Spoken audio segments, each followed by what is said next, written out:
నీ జీవితంలో భక్తుడైన వాడు దేవుని జనాంగమైన వాడు దేవునితో సహవాసం చేయడానికి వారిలో నుండి ప్రత్యేకించబడండి. అంటే ఏమని అర్థం? ఒంటరి అవమాని, వేరుగా ఉండమని అర్థం.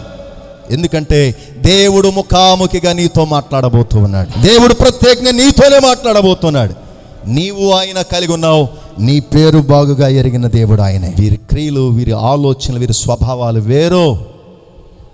నిన్ను ఒంటరిని చేస్తున్నాడంటే దేవుని సహవాసము కొరకే.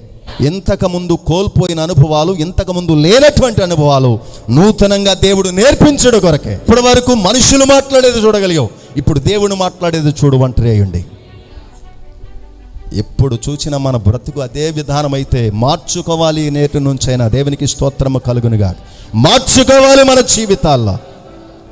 ఈ పలుకులు మనం మాట్లాడేది ఏమంటాం? ఈ వేద పలుకులు అంటూ ఉంటాం. వేద పలుకులు కాదు.